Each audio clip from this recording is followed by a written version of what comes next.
Hey salut tout le monde, c'est Flipsy et aujourd'hui on se retrouve pour une nouvelle vidéo sur ma chaîne YouTube. Aujourd'hui, comme vous aurez pu le voir au titre et à la miniature, aussi comme je l'ai annoncé précédemment, je vais faire des vidéos sur l'espace. Et aujourd'hui on commence directement avec la plus grosse station construite par l'homme, le plus gros objet construit par l'homme. Et il est autour de la Terre, c'est la station spatiale internationale qui va à la vitesse de 28 000 km/h. C'est beaucoup. Sur autoroute, par exemple, une voiture, quand elle est à la vitesse max, c'est 130 km/h. Là, c'est 28 000. C'est beaucoup. Voilà, donc la station spatiale internationale, du coup ISS en anglais pour International Space Station. Ouais, j'ai un bon accent anglais, je le sais. C'est au début une coopération entre deux pays, les États-Unis d'Amérique et la Russie. Et après, il y a eu d'autres pays qui se sont rajoutés au programme, dont la France. Et maintenant, ils sont 15. Il y a tous leurs drapeaux autour de l'insigne que vous pouvez voir à droite, à savoir le Japon, la Russie, la Belgique, le Danemark, la France, l'Allemagne, l'Italie, les Pays-Bas, je crois, la Norvège, l'Espagne, la Suède, la Suisse, le Royaume-Uni et la Grande-Bretagne, les États-Unis d'Amérique et le Canada. Voilà, ça fait bien 15. Bah, je crois que c'est ça, la Suède, je suis pas sûr, mais si, je crois. Ok, bref. Oui, c'est pas la Finlande, ouais, donc ça doit être la Suède. Du coup, il y a la France dedans et il y a d'autres pays de l'Agence spatiale européenne aussi. Voici le sommaire. Du coup, la construction de l'ISS, on va commencer par ça. Après, les équipages de l'ISS, les sorties extravéhiculaires et enfin les autres dates. Je vous expliquerai tout, surtout sortie extravéhiculaire, qu'est-ce que c'est, ce que c'est, je vous expliquerai ce que c'est quand on y sera. Donc la construction de l'ISS, déjà comme je vous l'ai dit, c'est une coopération entre la Russie et les États-Unis d'Amérique. Donc la Russie a envoyé le premier module dans l'espace le 20 novembre 1998. Le nom du module, c'est Zarya, celui qui est sur la gauche.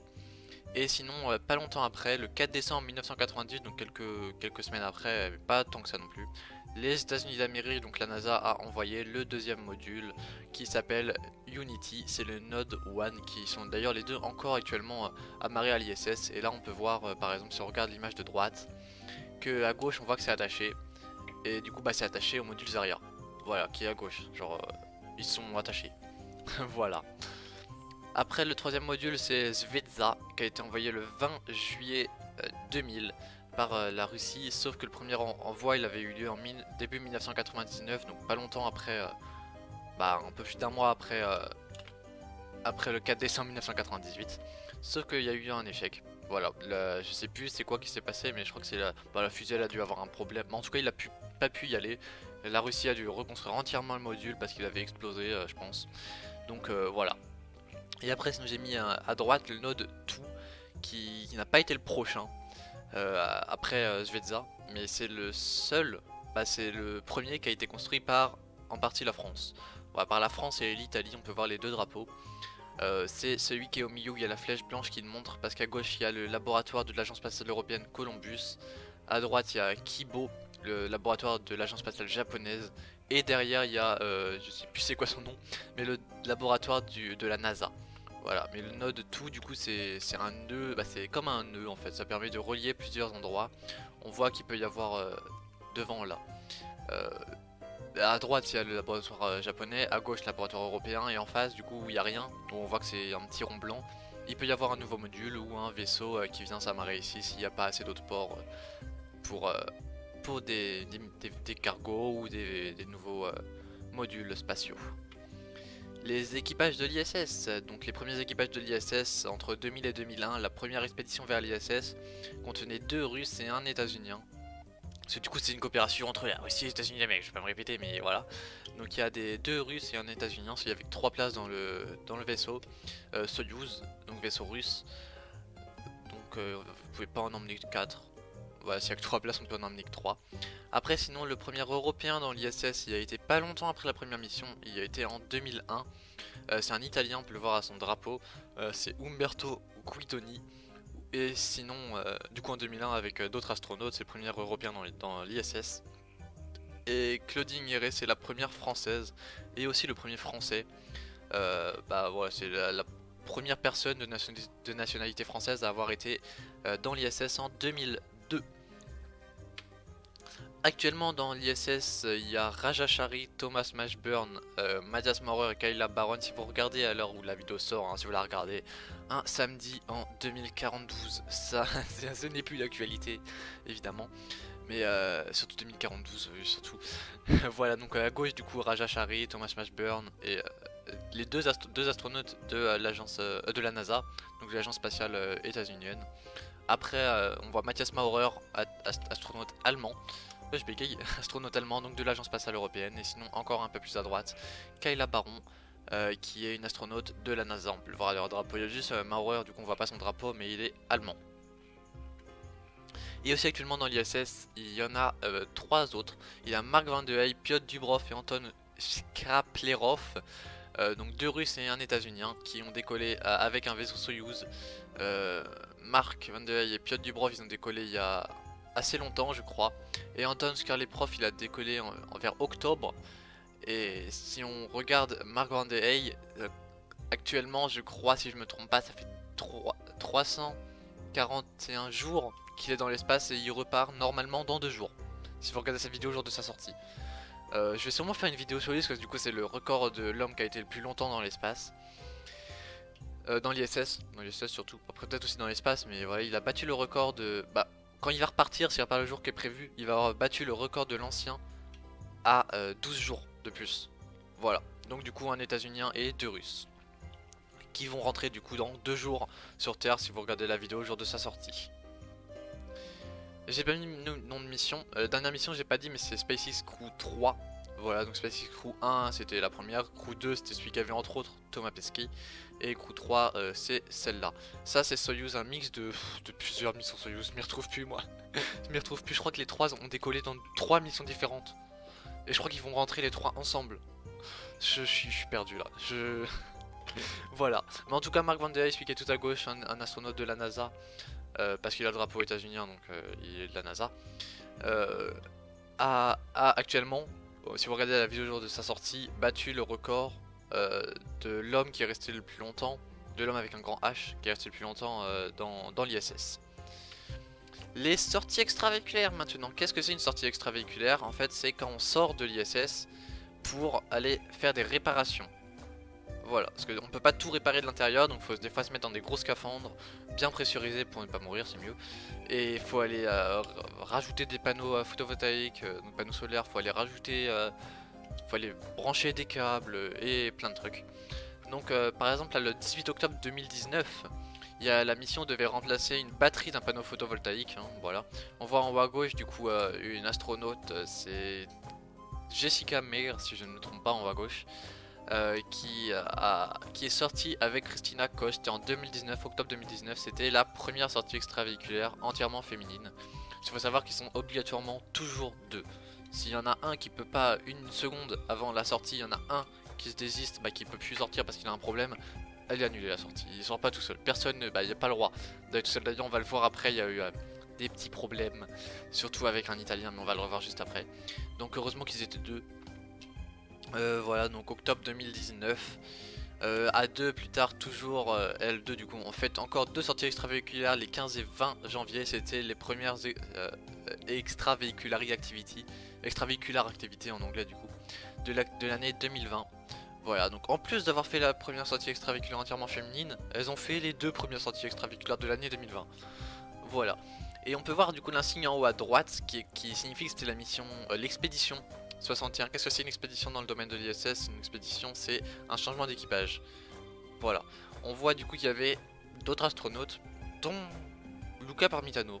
Voilà, Luca Parmitano qu'on va voir tout de suite, qui est à gauche sur cet écran, qui a fait sa deuxième mission en 2020, du coup en même temps que Christina Koch et Jessica Meir de la diapo d'avant. Et sauf que là, c'était la première mission, c'était en 2013. Voilà, il y a l'insigne en haut à droite, c'est l'expédition 36. Voilà, l'autre c'était la 61 je crois si je me trompe pas, c'est 61 c'est totalement ça. Celle-là c'est la 36, donc un peu longtemps avant quand même. On voit Luca Parmitano à gauche, du coup voilà, vous pouvez vous dire il est dans son scaphandre, tout se passe bien, il est en dehors de l'ISS, dans le site spatial. Sauf que non, je sais pas si vous arrivez à voir mais il y a de l'eau dans son casque. Et de l'eau dans un casque d'astronaute en sortie extravéhiculaire, oh c'est pas ouf. Voilà, parce qu'on peut se noyer. Surtout que dans l'espace, il n'y a pas de gravité. Donc l'eau flotte et en même temps colle sur les parois. Du coup, sur Terre par exemple, l'eau du coup elle serait tombée en bas, il aurait pu continuer à respirer par son nez. Même si sa bouche était mouillée, il aurait pu continuer à respirer par son nez. Sauf que là, l'eau du coup colle à la visière et à sa tête. Donc s'il respire, et ben, il inspire de l'eau. Voilà. Donc c'était le 16 juillet 2013. Il a eu un petit problème. Voilà, il y a eu de l'eau dans son casque. Il était en sortie extravéhiculaire avec Chris Cassidy qu'on peut voir en haut à gauche, qui est tout en haut. Son nom est tout en haut à droite sur l'insigne de l'expédition 36. Et Luca Parmitano, son nom est tout en bas à gauche sur l'insigne de l'expédition 36. Donc un astronaute de la NASA et Luca de l'agence spatiale européenne, comme il est italien, a eu de l'eau dans son casque. Il a fait un petit témoignage sur son blog, le lien est dans la description si je pense à le mettre. Et je vais vous lire un peu un extrait. Du coup ils sont deux et la mission de Luca est d'attacher des câbles, ils sont toujours deux, toujours.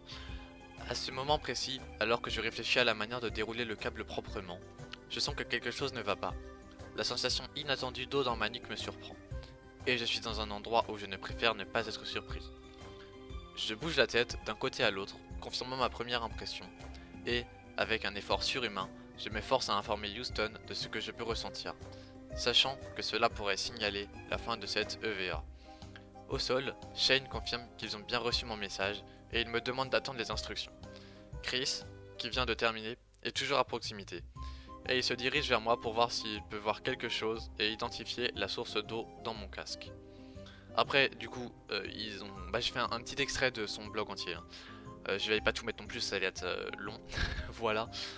Ils reçoivent l'ordre de rentrer et ils rentrent parce que du coup il peut se noyer.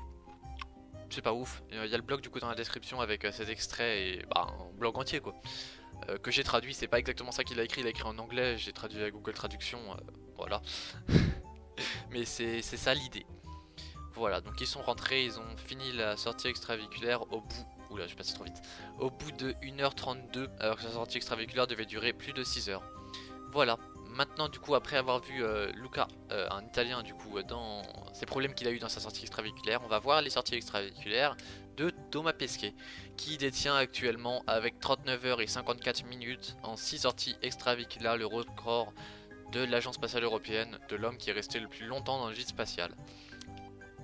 Voilà, donc il est à gauche, vous l'avez reconnu maintenant, il est français, c'est la deuxième célébrité préférée des Français je crois.